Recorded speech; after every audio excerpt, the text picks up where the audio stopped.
Welcome to Over 40, Fabulous and Pregnant. I am your host, Jamie Massey, and you're listening to episode 77. If you are looking for pregnancy stories of women over 40, you've come to the right place. And today on the show, we have Shirley on to share her pregnancy journey at 47 and 49. Now, I have been chatting with Shirley for so long, and I'm so glad we finally got together to record her story. She has a unique story, which all of them are, aren't they?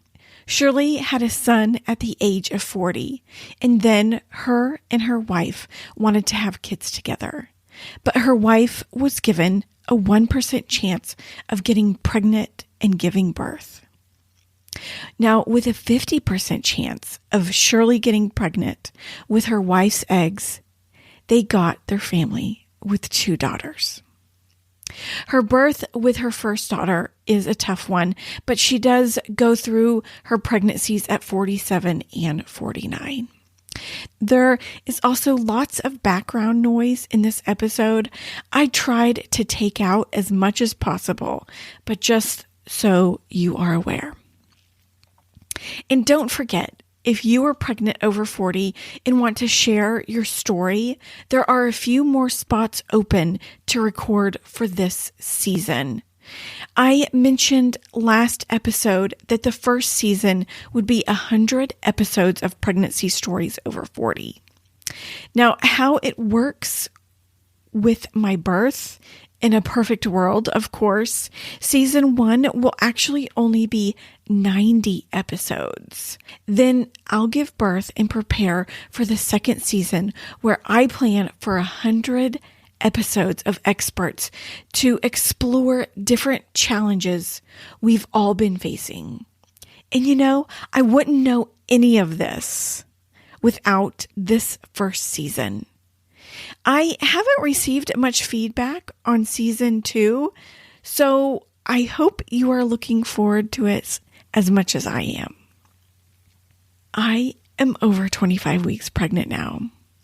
I announced it on my personal Facebook and Instagram accounts, and I'm feeling really good about everything.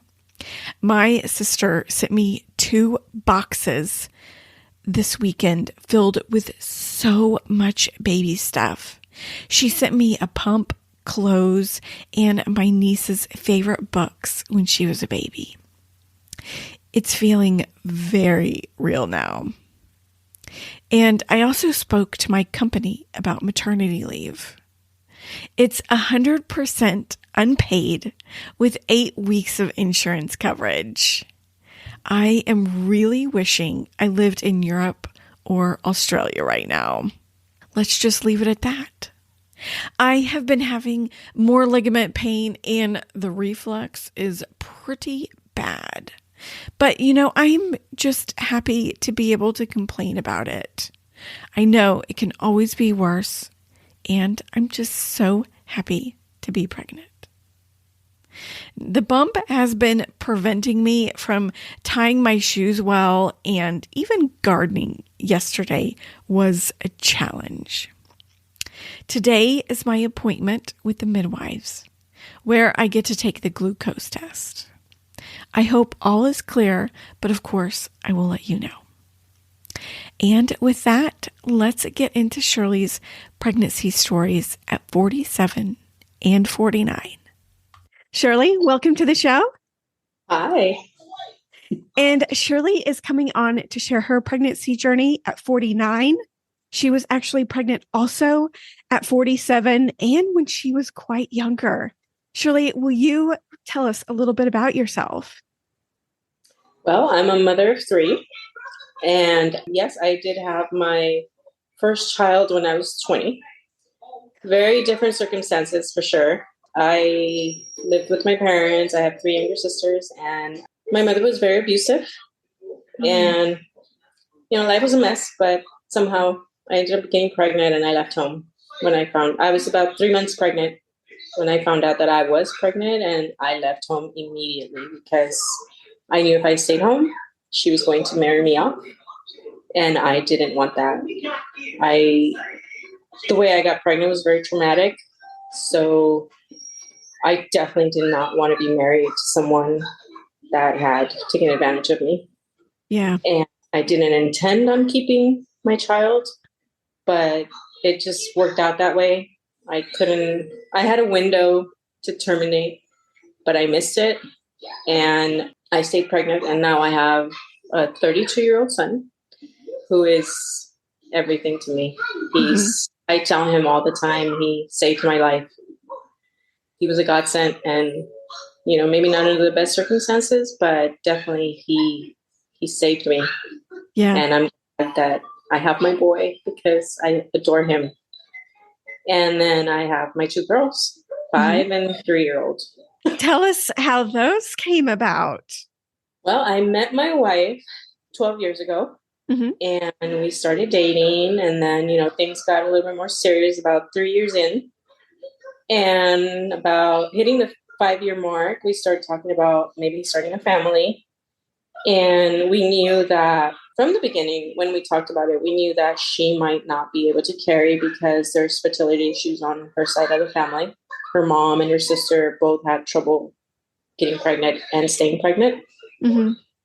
As well as there was one child that was born with genetic defects, and he didn't survive. That was her mom's firstborn. So when we started the process, we talked to friends about it that had already gone through the process, kind of just get some recommendations. Where should we go, or all that, and like what to expect, because we knew that if we were going to do it, we were definitely going to do IVF. So we went to one facility, and they tested her, they tested me, and because of my age, they instantly said, well, you can't have it. Like, we can't use your eggs. They're no good. I was 46 at the time. Wow. And we mentioned, like, okay, well, that was not our intention anyway. And then they said, oh yeah, and your wife's egg reserve is very low. It's lower than normal for somebody her age. She was 36 at the time. And we said, yeah, we kind of knew that might be a problem, but we still would like to see what our options are and, try. And they said, well, we got to wait 6 months before we can test her again. And, we didn't know what the norm was. So we were like, okay. So then I spoke to a friend who had gone through the process and had a baby already. And she said, oh, no, you need to go see my doctor. So she gave me his name. It was right down the street from this facility. We walked into his office with a little bit more knowledge. And he basically told us the same thing. He gave my wife a 1% chance of being able to get pregnant or carry full term. Wow. And we said, oh, no, we're aware of that. And we kind of want me to carry. And so then he shifted his attention to me and just asked, well, do you have children? And I said, yeah, I have a son. He was born naturally, and everything was fine. Everything was healthy. And he said, okay, well, let's take a look at both of you and get some tests done. And because of your age, I think, I can only give you like a 50% chance, but even that is not a guarantee. Just based on age. Just based on age, yes. And using my wife's eggs. And I said, we said, it's okay. Like, it's better than 1%. So we're willing to try. He was amazing. Amazing. I feel like some people didn't care for him, but I adore this man. I feel like he's a miracle worker. He was amazing. He just knew. And when he examined me, he said, are you sure you're 46? And I said, yes. He said, your uterus doesn't say you're 46. And he said, naturally you've taken care of yourself because you're really healthy for someone your age. And so I took that as a compliment. Yeah. I tried. We moved forward with it. And we did. My wife had to get on medication first. So we did 2 cycles. For an egg retrieval. For egg retrievals, yes. And even with all the medication and everything, the second round was not great. So she decided that she was going to kind of change her eating habits. She went vegan and stopped drinking and just got a little bit healthier. And the first egg retrieval, we only had 1 embryo. We retrieved, I think, 5 good follicles, 3 fertilized, but at the end of the 3 or 5 day, only 1 survived and was good. And so we were okay. So then that's when she was like, okay, maybe I need to change some things and maybe we get a better chance. So when the time came and we did the second egg retrieval, we got 8 follicles. Oh, and that's out of the great. 8, 3 fertilized and developed normal and were great. So we ended up with 3 girls and 1 boy. So we knew off the bat what we had and decided that we wanted to try whatever our best embryo was when I was ready to be implanted. And so then I started the process of medication. It was quite the journey. Yeah. Before we get there, do you mind going through how y'all decided on a sperm donor? Oh, wow. So as far as a sperm donor, my wife works a lot. She's in law enforcement. So basically the task was mine. And I became very overwhelmed with that. You know, we went with the sperm bank. And it became very overwhelming because there's just so much out there. And, you know, aside from medical records and health and genetics or anything, trying to find trying to find characteristics that were similar to mine was my idea. Her idea was finding someone that was similar to her. And I was like, okay, no, like, let's pretend for a second that, you know, I'm your husband and we're making a baby together. Like, we want a little bit of me. I narrowed it down to like 5 donors. And one day, you know, she had like this 3-day weekend off. And I said, I need you to take a look because I can't make this decision all by myself. And so we narrowed it down to, I think it was 2. And there was some sort of issue with I think it was a blood type. And it just wasn't going to coincide with my wife's blood type because I believe I'm O positive, but she's AB or something random. So his blood type was just not going to do well with hers. And so we went with the other donor and it just worked out. And, you know, we got healthy embryos and then we just started the process to get me ready to take on the transfer. And our healthiest embryo was a girl and it was our first one from the first cycle. And so we nicknamed it Baby Panda. Because I call my wife Panda because she's like a panda in every way, clumsy and just sleepy all the time and temperamental. We were very blessed that when I did the first transfer, I got pregnant right away. Wow. Yeah. And how was the 2-week wait for you? Oh my God, that was hell. That was so hard. You know now. I do.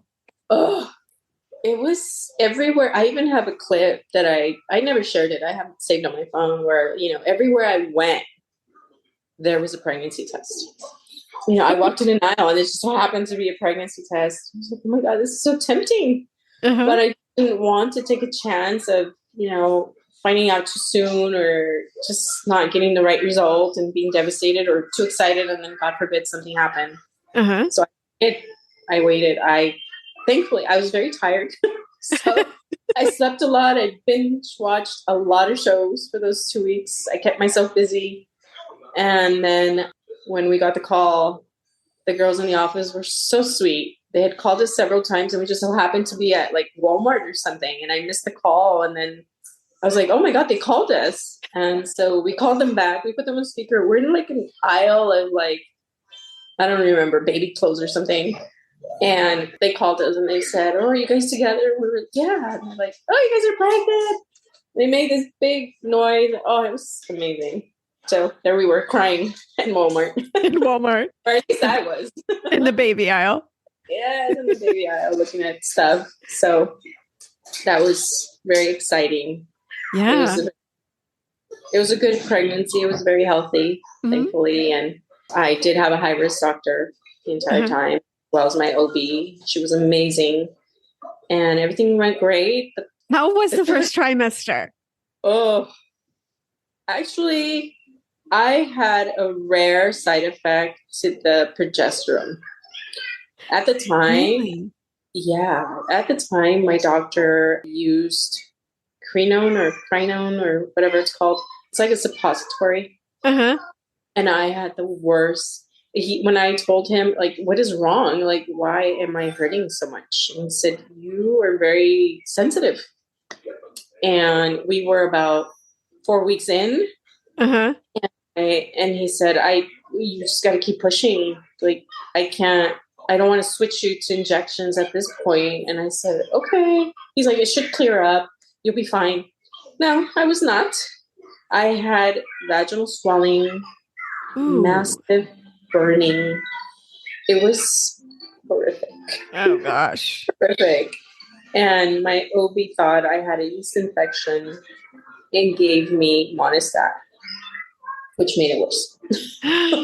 Oh, no. Going to the store, buying the medication, coming home, putting the medication, and instantly screaming and crying to my wife, oh my God, I'm on fire. It's like I'm burning. And I ran in the shower and, tried to it's TMI, but I tried to get as much of it out and just sat in a cold bath because I felt like I was on fire. Oh my gosh. And, I didn't know at the time that was just going to be my pregnancy the entire time. I was going to have issues with very sensitive in that area. Uh-huh. Everything irritated me. I had swelling the entire time and tearing. It was weird, but that was one of my complaints. The other complaint was massive heartburn and reflux. Oh, it got to a point where I was like, do I just need to eat water and eat air? Because everything I ate upset me. Mm-hmm. And I would just be miserable. But it was just, and they would say, oh, it's once you hit the third trimester, it'll go away. No, it didn't. It did not. Oh, wow. It got to the point where once you get over that first trimester and they say, okay, maybe now we can get you on some medication. I knew I was going to eat something that might upset me or irritate me. I would take it because it was misery. It was just horrible. Yeah. Just not enjoyable at all. Now, this is your pregnancy at 47, right? At 47, yes. Okay. How was the birth? So the birth I was induced at 39 weeks to, deliver naturally and hope that after 26 years, my body was just going to remember what to do. Mm-hmm. And after, I believe it was almost 3 days of being on medication nothing was happening. I was stuck at 1 centimeter and again, having side effects. I got sick. I was throwing up? No, just it made me have contractions. I was really dilated, I was about to give birth, but I wasn't. And so they gave me pain medication that I reacted to, and my heart rate dropped. And my body was overheating, and then the baby's heart rate dropped as well. And then when it finally kind of started to wear off, I got sick. I threw up all over the place and I was crying, and I told the doctor, I don't want anything. I don't want a medication to induce me. I don't want anything anymore. My body needs a break. It's too much. And unfortunately at the time, the hospital was completely booked. There was no labor and delivery rooms available because I was in a postpartum room since I was being and so they couldn't give me an epidural if I wasn't in a labor and delivery room. So I had to wait for one to become available. Oh, no. And it was just but we waited and we finally got one. They gave me the epidural, and then I was like, okay, I can do this. I was opting for no epidural because I was really hoping to do natural birth and as natural as possible. Mm-hmm.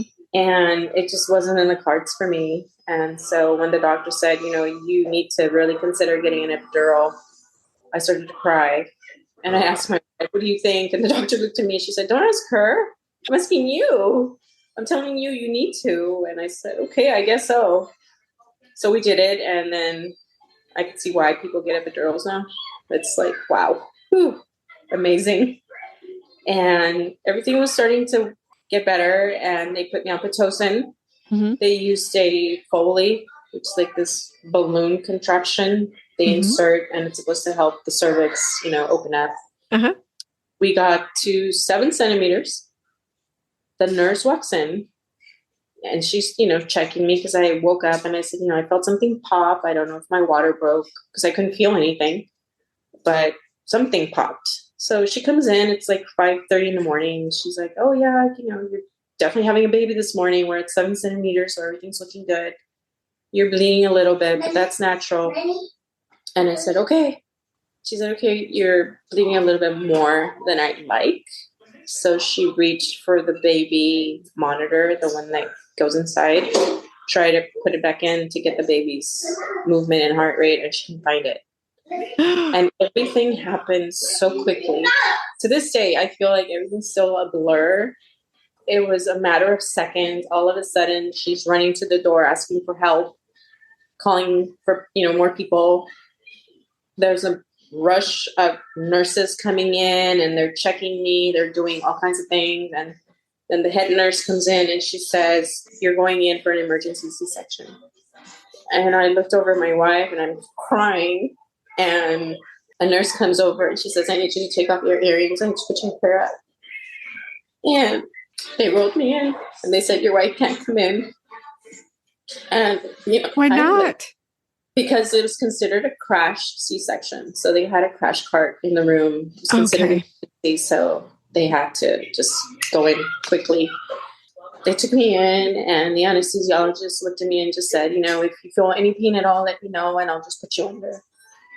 And I said, okay. And I just kept looking at my vitals because I have a little bit of medical history background. And so I kind of am familiar with that. And I just kept looking at my blood pressure, trying to stay calm. I could feel the pressure of the doctor. And she was walking me through it, step by step, telling me, okay, now I'm going to do this. Now I'm going to do that. And I could feel the pressure of her cutting. And I felt like she literally tore me open and then got the baby out. And I heard this little squeak, like a little kitten. And I was like, okay, she's out. She's fine. And the pediatrician ran over and says, oh, you have a beautiful little girl. We're just, trying to stabilize her. Everything's fine. And about 30 seconds later, he's back and he says, I need to take your daughter to the NICU. I'm going to do everything I can to save her. Oh my gosh. And I was like, oh my God. And the entire time I'm thinking like, please God, don't let me die. Don't let me die. Let me meet my daughter. And I kept saying, I need my wife. Where's my wife? And the doctor kept saying, I'm sorry, we can't let her in. And so I kept looking at the time, looking at my vitals, and I must have, or he must have, given me something, because my next memory is I'm in a recovery room. And I remember, the last thing I remember is the doctors and the nurses counting instruments to make sure everything was there when they were closing me up. And I can hear them counting instruments over and over, and then that's it. And then I'm in a room, everything's dark, there's a nurse, and my wife is there, she's crying. My OB came in to see me because she was going to be doing rounds that morning. And she's like, well, you had the baby today. She's like, she's fine. I'm going to be with her. I'm going to make sure you go with her because she's going to be transferred to a different hospital because we don't have the necessary equipment at this NICU for her. I was like, okay. She was crying. And so I was like, oh my God. And I just kept asking my wife, is she okay? Is she okay? And she said, I haven't seen her. They don't let me see her yet. No. I was just getting updates here and there. And then finally she was stabilized, but they thought that she might have had a seizure when she was born. So they needed to do something called cooling. Uh-huh. Where they take the baby and they bring the body temperature to hypothermic state to avoid any swelling, any infections. The baby had to have had a blood transfusion, plasma transfusion. She had brain scans because they thought she had had a seizure. They had to resuscitate her.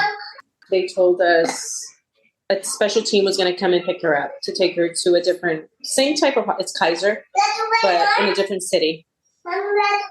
And they took me to a postpartum room. once they stabilized me, and I waited, and my first view of my daughter was in this contraption. It looked like a capsule, all hooked up to different types of wires, and it was very hard. Yeah. At the time, I felt like I failed her. My body failed me, and what was supposed to be a perfect delivery wasn't. Yeah. But she was alive, and I was alive, and I was grateful for that. And my wife wanted to stay with me, and I said, no, you need to go with her. You're a mommy now, and that's your priority. I'm going to be okay. You just need to go with her, and don't you leave her sight. You stay with her the entire time, and I'll come when they take me. So around 6 that afternoon, I think, something like that, they transported me to the hospital where my daughter was, and I got to see her in the NICU. Uh-huh. And she was on the cooling for 72 hours. They did several scans of her brain, ultrasounds, everything. And she passed everything. Good. Everything was perfect with her. There was no issues with her brain. There was no seizures, nothing. And then they had to wean her off because they had her on morphine the entire time. She couldn't have anything by mouth. And then they had to bring her temperature back up gradually to normal temperature and make sure that she would be able to handle that okay and be on without oxygen so that she could go home. And once that was done, I think it was 5 days. That's not bad. No, thank God. Thank God. 5 days. To me, it was an eternity. Sure. But you hear other stories, and some babies are in the NICU for months. Yeah. And we were very, very blessed that she was fine, and she came home on day 5, and she's been a force to reckon with since. Now, do you remember this as like more of a traumatic story or a surreal story? Both. Or experience? Definitely both. Yeah. Very surreal, and still I feel I still feel that I had some PTSD from it because that carried on to my second pregnancy at 49. I was afraid of everything. Everything with that pregnancy. And hence why I'm in therapy now. But, there's other things in life. And, now, did you always plan to have another one? A third child? No, I did. My wife did not. That took convincing. She was happy with just the one. She felt we were blessed to have her. She was healthy. She was great. Life was finally somewhat normal. And then I started bugging with, well, I think we should have another. And our IVF doctor had told us, because of my age, if we want to try again, we would have to wait 18 months for my body to completely heal from everything. And then if there were any changes with me because of my age, as far as maybe menopause or anything, and if we were more on the yes, we want to try side, then I would have to let him know right away so that he could get me on some medication. And that's exactly what happened. I was 48, and I started to not have a cycle. And it went on for 3 consecutive months. So I reached out and I said, hey, so we're considering it, but this is what's happening. And he said, okay, I need you to come in. I need to do some tests. And so we went in, and he's like, okay, so if you want to do it, then we definitely need to get you on some meds. And so that's what we did. He put me on some estrogen and progesterone, and I had periods all of a sudden, just normal periods. And in February of 2020, I went in for an appointment, and he wanted to see how everything was looking. The uterus was looking good. It looked like my progesterone levels were good. And he said, okay, so it's now or never. We're going to do it. We're going to do it. And we're doing it next Tuesday. And I said, wait, what? Next Tuesday. And I said, we were thinking like March. He's like, nope, I can't. I can't keep you on meds that long. We got to do it. If you need to talk to Amanda, and you guys need to make a decision. And I'm putting you on the schedule. So it's reserved, but you let me know at the end of day. And I said, okay, no pressure or anything. So I called her and I said, hey, so this is what he said. And we went for it. obviously. Yeah. And again, we went in for the procedure, and now COVID was starting. And there was some slight restrictions. And we went in. She wasn't allowed to come in with me like the first time, which was a bummer. And we did. And you had your transfer that Tuesday. That Tuesday. Yeah. Oh my gosh. I had my transfer that Tuesday, the following Tuesday. I went in and I had my transfer and waited to 2 weeks again. Mm-hmm. And this time I took the call by myself. And I was in the car or something, and I took the call, and I just happened to have the iPad with me, and I recorded it. I recorded myself taking the call. And, they called me and said, hey, yeah, you're pregnant. I was like, yay! But also very scared. Yeah. The fear. It wasn't like the first time. The fear kicked in instantly. Uh-huh. And just to backtrack a tiny bit to November 2019, mm-hmm. I have a younger sister. We are 15 years apart. She was pregnant. She was 38 weeks and 5 days. She was due for a C-section the following week. Uh-huh. And she went in for NST, and they couldn't find the heartbeat. And we lost my niece. And so that added to everything. Yeah, your fears. Everything. And then COVID hit. So I had COVID, I had PTSD, we had lost Camila. And my pregnancy with Olive was definitely very different, very scary the entire time. You go through those first 3 to 4 months where you still don't feel anything, and you're like wondering, are they in there? So every appointment I went in, I remember telling my OB, every time I come in, you need to scan me. I can't. And she knew everything. So she was very, very gentle about it. And she did it. Every time I came in, like, okay, let's take a look at it. Yeah. And we look. And as soon as I see that little flicker, I'm like, okay, I'm good. Me too. I'm good. Yeah. Right. Yes. I'm like, I just want to see a heartbeat. Yes. You see that little flicker, and you're like, and then you hear it, and you're like, all peace is restored until our next appointment. Exactly. Yes. Now, going back to the embryo, how did you choose which one to transfer this time? So this time, we still had the 2 girls and the 1 boy. Mm-hmm. My wife was wanting to try for the boy. So we talked to our IV doctor about it, and he said, your boy is good, but he's not your best. We can try it, but he's not your best embryo. Your best embryo is this one. And we should have known. She's a handful. She is, oh boy. Whew. Well, how was your pregnancy? So my pregnancy with her was great. No issues with progesterone, because this time I did the injections. Oh, thank goodness. Yeah. So my only complaint was the pain, but that 12 weeks of that, and then it was over, and I was fine. And pregnancy was wonderful. There was no issues. Thankfully, I never had any health issues. Uh-huh. We started NSD a little earlier. We started at 36 weeks, just because I was older now. Yeah. I was 40. And it was a planned C-section. Let's hold on. Question about your pregnancy. How did this one compare to all your other ones? I think for the most part, all my pregnancies were pretty good. Uh-huh.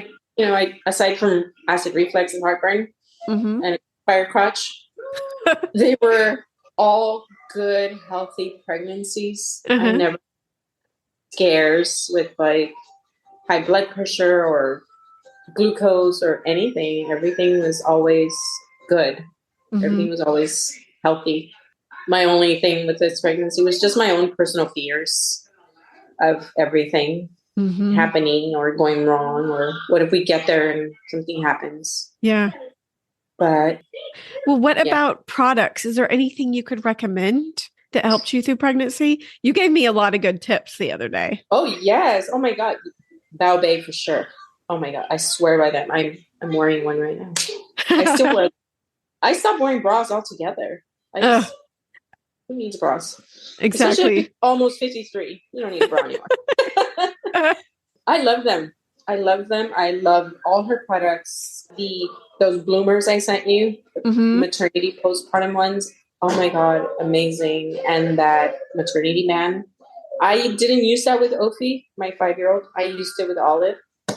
Oh, because okay, that was the one difference. I knew she would be bigger. I just felt it. I was huge. And I'm tiny. I'm 5'2". I'm 120 pounds. And this little baby, I could feel like I could feel she was big. And it was heavy on my tummy and on my body. It took a toll on my body. Like my little 49-year-old body started to feel it. Like my little hips were hurting. We used to live in a 3-story. So 2 flights of stairs. Jeez. I would have to, my little baby, my 2-year-old at the time, she'd run up the stairs and like, come on, mommy. I'm like, I'm coming. Let me take a pause. Let me catch my breath. Yeah. Yeah, that was a little harder. But other than that, I mean, I was very fortunate. But for sure, Baobei for all your pregnancy needs. What about exercise and diet? I think I want to say I'm pretty good about what I eat when I eat. Now with 2 little ones, it's a little harder to eat at all.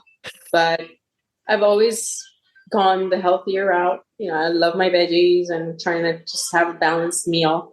I love to walk. So with Ophi, I walked a lot. It was just me. So I could just go for a walk and enjoy the fresh air and get out and never be home all the time. The second time around was harder because it was COVID. Yeah. So we were cooped up indoors a lot. So I didn't get as much exercise as I wanted to. But, when they would have those, things are starting to open up a little bit. We'd be like, okay, we need to go outside. I'd get out with her. And we used to live in a gated community. So I'd throw her in a stroller and go for a walk and take her to the little playground within the community to play for a little bit just to get some fresh air. And both of us get out because it was not good. Having to be locked up and pregnant with a 2-year-old that wanted to do all the things when she was used to always being out and about. We were always doing something. Yeah. Or we'd go to the park or something. But yeah, as far as like pregnancy workouts or anything like that, no, I'm not your girl. Yeah. A lot of people say, my OB used to say, do some yoga. Yeah, no, I don't want to. I don't want to do yoga. Don't tell me to do that. I felt walking up and down the flight of stairs every day was enough. What about preparing? How did you prepare for this one? And did you need to take classes or anything like that? Did not take any classes with my third pregnancy because it was COVID, so they were not available. Oh, yeah. My pregnancy at 47, we took classes because my wife had no experience with babies. I had some because of my son. And I swore I was the baby guru. But then the baby came and I was like, oh my God, what do I do? I knew the basics, like feeding and changing and bathing. But, there was she had reflux. And I was like, what is reflux? What does that mean? What's wrong with her? She asked me for air. So that was scary. But I reached out to my sister, who would laugh at me at the time and say, you taught me everything. How did you forget? I don't know. I'm scared. Just tell me. Tell me what to do. How do I fix it? Remind me. But we took classes with her. Yes. Our hospital offered courses, like baby care and the hospital tour and how to, postpartum care and all that stuff. I definitely had to learn some stuff with C-sections. And to this day, I'm very grateful to the NICU nurse. One of the nurses said, grab the little receiving blankets that they wrap the babies with at the hospital. And, grab 3 or 4 of them and fold them over and then put them on your incision and grab one of those big hospital. Okay, here's some tips. Grab one of those big hospital pads that they give you. They're literally like this big. They're giant. And then the cushiony side, not the sticky side, obviously. Put it on your incision and then put the little blankies on there and use your girdle or whatever, your little bloomers or whatever support, because they give you a band when you have a C-section, like a binder. Put that there, and it just helps like give it support, and use a pillow. And she was a godsend, because from that moment on, I did not walk around without that pillow. So when I had my third, I already knew this. I was like, yeah, I need some extra pads to take home because I had a C-section. So it was easier than that. The second C-section was a little easier than the first one. The first one was rough. Yeah. Walk us through the third one, the better one. The better one, I knew what to expect. It was different going into the hospital, checking in, being triaged and prepared to go into the OR was different, a lot more calming. But I remember my wife being with me and just sitting in that room, still just waiting to be able to go in. And I'm hooked up to a monitor and I can hear the baby's heartbeat, but I'm so anxious. Like, in my mind, I kept telling myself, like, don't think that way. But the thought kept going through my mind, like, anything can happen from here to there. Anything can still happen. And that fear, and it's just trying to hush that voice. Yeah. And so it was a blessing that my wife was there with me, because, she kept trying to distract me. She knew how nervous I was about the whole thing. And, they basically just walked me into the OR and, they introduced, this is so-and-so and how many weeks you are and pregnant via IVF and all those things. And they prep you, you go in, and it was what a difference from my other C-section, because my wife was there. Everything was slow and I didn't feel a thing this time around. And then my baby cried forever. This one cried forever. Probably a good sound, though. Oh, it was beautiful. Yeah. Beautiful. And, there was laughter and tears, and it was just definitely different. And usually keep you at the hospital for 2 days when you have a C-section. But I pushed to go home the next day because I had separation anxiety from my other daughter. Yeah. I just wanted to be home with her. And I made myself get up in the middle of the night that night after having a C-section to walk, because they make you walk. You have to walk, the gases have to get out and they need to make sure you're able to move. And I did that. I pushed myself to walk around and do some laps so I could go home. Like, yeah, I got this. I can go home. Send me home. But I did it and I went home. But when I think back to that, I wish I hadn't. Yeah, you wish you stayed. I wish I would have stayed. Yeah. I put the pressure on myself. Nobody else did. I did it myself. It's just because my daughter and I are so close. I just wanted to be with her and didn't want to be away too long. I didn't want her to feel it. Yeah. Yeah. Other than that, it went pretty smooth, I guess. Yeah. But yeah. I should have taken the time to rest. Because then once I was home, it was go, go, go, Yeah. How was your recovery? Tell us about that. I feel like I bounced back sooner and faster, easier than the first time around. And the hard part came when I didn't intend on breastfeeding, because my experience with breastfeeding was just not great with my 5-year-old. So I just didn't want that stress of having to be breastfeeding and taking care of a toddler at the same time. But little Miss Thing over here latched on right away. She was a pro at it. And I was like, okay, I guess we can try. I tried, but it still didn't work. What happened? So what I think happened was I have breast implants. And I feel like that affected my supply a lot. And the stress of, having the little one who's so attached to me. And if the baby woke up in the middle of the night, and now we had 2 babies crying, and it was just a lot. It was a lot. And breastfeeding is very demanding. very. And so I tried okay, well, let me just pump then. But even that, it's 2 little ounces. And I was like, it's not. So I just let myself dry out. Yeah. And I got as much as I could and I stored it. And then she had a allergy to milk protein. Oh. So then it wasn't even like, ugh, I can't even breastfeed because now I need to eat air and drink water again. Yeah. Basically. And, the amount of calories you need to consume to breastfeed is like if you were pregnant. Yeah. It's very demanding. And so I just pumped until there was nothing and stored that until she was able to have it. And then I gave it to her once they were old enough and got over the protein, the milk protein allergy, when she started solids. How long did you pump for? With the second pregnancy, I pumped for 3 months. And it was just pumping because the fact that she had been in the NICU, she never latched. She got used to having a pacifier. So when we tried to get her to latch, she just wouldn't. Oh. So there was a rare moment and I was on my rocker and she latched.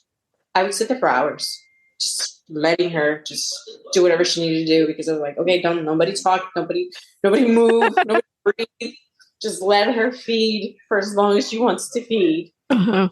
Because with her, I wanted to breastfeed, but she wouldn't latch. So she wanted the bottle. She wanted the pacifier. And I was like, oh, no. Took my boob. And this one was the opposite. She wanted it. And no, go away. So with the third baby, I think I pumped for about 2 months, maybe.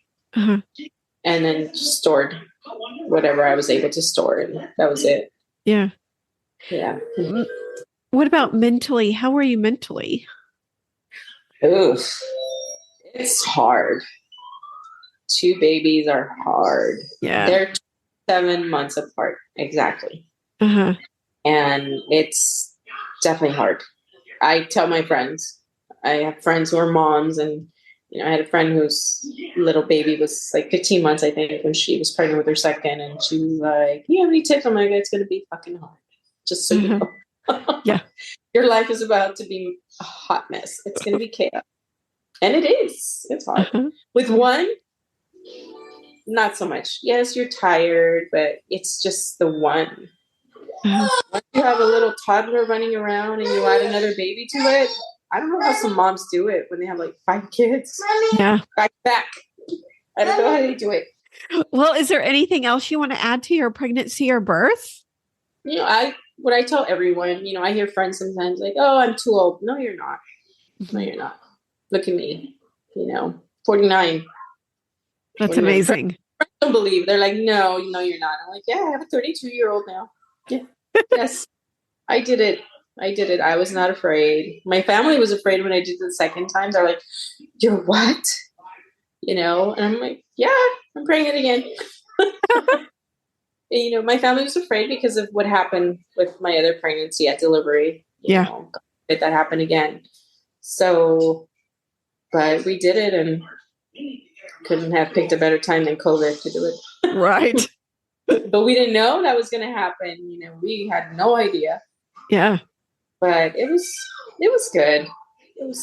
I have no complaints. I'm glad that we went through whatever we went through, and we have our girls and they're healthy. They're healthy and normal as can be and a little crazy, demanding. But it does, I think right now, because they're both a little like at that age where they're a little challenging, the 5-year-old thinks she's 15 and the 3-year-old is like beginning to have a little mind of her own, and they bicker a lot and they fight and they cry and they scream. Some days are really hard. Yeah. And I struggle with that. I do. I follow a lot of pages and I talk to a lot of friends. There's a lot of crying and apologizing at the end of the day because I lose my temper sometimes, and I'm just get so frustrated. And it's like, coming from an abusive mom, it's the last thing I want. to, yell at my kids, and the moment it happens, it's like, I'm going to go upstairs and I'll be right back. I go upstairs and I cry, and then I come downstairs and then I cry some more and I apologize and I try to repair, because I never want them to feel what I felt with my mom growing up. Yeah. Just the fear that was instilled in me was crippling. Yeah. If my mother looked me the wrong way, I pee my pants out of fear. It was horrific. My girls are my everything. And my son, my babies, grown man, still lives here with me, and I'm happy about that. All your babies together. All my babies with me, yes. Yes, and I do not look forward to the day when they're all grown. I try not to think about that. Yeah. I tell my 5-year-old, you're never going to leave, right? You're going to live with mommy forever. Yes, mommy, I'll stay here. I'm like, okay, good. Well, what did y'all do with your extra embryos?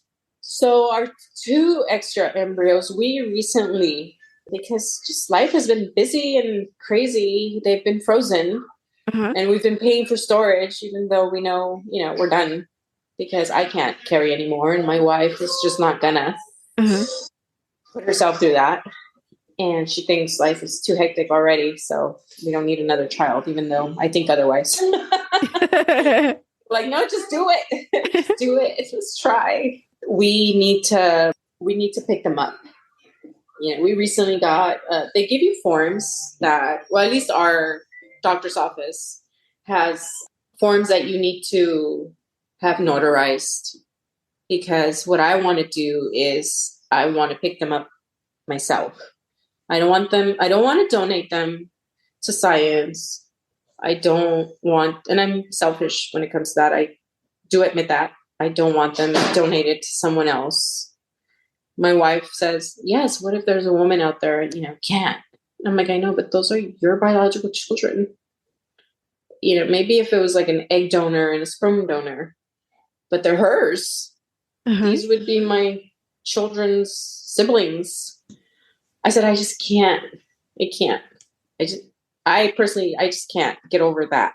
And so my fear is if I donate them to science, they're going to end up in jars somewhere growing babies, and too many movies. So my plan is to, now that we have all the forms notarized and everything, I need to send them in so that I can pick up the vials. Obviously, once they take them out, they're not viable anymore.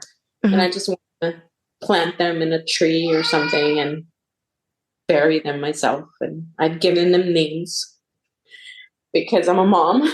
And those are my babies that are just never going to be. That's what I want to do. Just get a big planter and buy a tree and plant them and have them with us. I love that. Wherever we go. That's what I want to do with the placenta, is plant it with a tree. Like, give thanks. Thank you. Yeah, exactly. Is there anything you recommend that would help prepare someone for pregnancy and birth over 40? A lot of walking. Eat healthy. But also, if you have cravings and they're not the healthiest cravings, just go for it. Go for it. There's always Tums. And what advice would you give yourself when you were pregnant if you could go back? Don't be so scared. Trust the process. Yeah. Because I think I let fear get in the way of enjoying my pregnancy this last time. Yeah. I was always afraid. Yeah. I don't think I got enough rest because I lost sleep over it. Especially when she moved. If she stopped moving, I'd wake her up. Like, hey, move. And then she'd move. I'd be, okay, I can go to sleep now. And what advice would you give those other women over 40 who are trying to conceive? Keep trying. Don't lose hope. Don't lose hope. And pray a lot. And know that as long as you have the will and keep the mindset that it's going to happen. And it will. Just manifest it. And it will. I know sometimes it's hard and it doesn't always work out that way, but don't give up. Don't give up and don't give up hope, because there's always that little blessing. God is amazing. I love it. Amazing. And don't let age stop you. Don't let age stop you. 50 is the new 30. Okay. I love it. I'm 53 raising babies. I should be a grandma. But I'm not. And nor do I want to be. And where can our listeners find you on the internet? Would you like to share your Instagram handle? It's I believe it's Shirl_the_Wonder Woman. Yeah. That's what I got. I will leave a link in the show notes with it too. Great. Perfect. Shirley, yes, I am so glad we finally got together. Thank you. Me too. Me too. And that wraps up another great episode on Over 40 Fabulous and Pregnant podcast. Thank you so much for listening. I hope you have a great week, and I will see you next Monday.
Go watch Mickey, please.